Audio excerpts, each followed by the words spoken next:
देखिए, जड़ एवं तने के विकास के लिए सबसे पहले हमको लगाना पड़ेगा बीज। क्या लगाना पड़ेगा? बीज। जब कोई बीज लगाएंगे तभी तो जड़ होगा।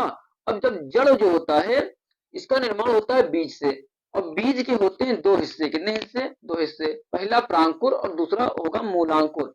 प्रांकुर जो होता है, ये पृथ्वी के ऊपर पाए जाने वाला हिस्सा होता है, जो कि तने के विकास में सहायता प्रदान करता है। मूलांकुर जो होगा, ये पृथ्वी के नीचे पाए जाने वाला हिस्सा होता है, अर्थात जड़ कहलाता है।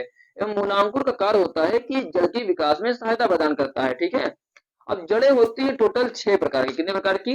6 प्रकार की जड़ें होती हैं, जिसमें से पहला हमारा हो गया न्यूमेटाफोरा।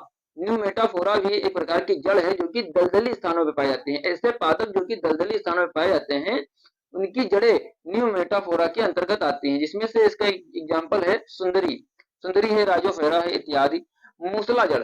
मूसला जड़ें ऐसी जड़ें होती हैं जो कि द्विबीजपत्री पादपों में पाई जाती हैं। ठीक है। द्विबीजपत्री के पादप जितने भी होंगे, द्विबीजपत्री के पादप की जड़ें मूसला जड़ कहलाएंगी।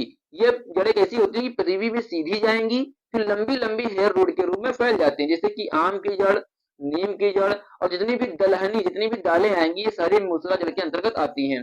फिर हमारा आता है रेशेदार जड़। रेशेदार जड़ जड़ें होती हैं, ये गुच्छे नुमा संरचना, जैसा कि आप देख पा रहे हैं, इस प्रकार की संरचना जैसी होती है। ये एक बीजपत्री पादपों में पाई जाती हैं, जैसे कि धान, गेहूं, चावल इत्यादि। ठीक है। अपस्थानिक जड़। अपस्थानिक जड़ का निर्माण पादप के तने से होता है। पादप के तने से लटकी हुई होंगी या पादप के तने से तिरछी जाती हैं। इसीलिए इसको दो भागों में बांटा गया है, स्तंभ मूल जड़ और अवस्तंभ मूल जड़। स्तंभ मूल की जड़ें ऐसी जड़ें होती हैं जो कि पादप की शाखाओं से निकलेंगी, ठीक है, और पृथ्वी की ओर नीचे लटकी होती हैं। अवस्तंभ मूल जड़। अवस्तंभ मूल जड़ें ऐसी जड़ें होती हैं जो कि किसी पादप से निकलती है, तिरछी जाती है, जैसे कि गन्ने की जड़ हो गई, पृथ्वी में तिरछी जाती है गन्ने की जड़। एवं बांस की जड़ हो गई। फिर हमारा आता है परजीवी जड़। परजीवी जड़ ऐसी जड़ें होती हैं जो कि पादप के किसी भाग से लिपट कर, यानी पृथ्वी में नीचे सीधी नहीं जाएंगी, एवं पादप के ऊपर लिपटेंगी और लिपट कर अपना भोजन प्राप्त करती हैं। और आदिपाद। अब परजीवी पादप का जो उदाहरण हो जाएगा वो हो जाएगा अमरबेल। आदिपाद पादप की जड़ें। अब आदिपाद पादप की जड़ें ऐसी जड़ें होती हैं जो कि किसी पौधे के ऊपर अपने आप से उगती हैं, स्वतः ही उग जाती हैं कुछ समय पश्चात, एवं उसी पौधे से अपना भोजन प्राप्त करती हैं, जैसे कि आर्किड का पौधा। तो इस प्रकार से जड़ों को बांटा गया है।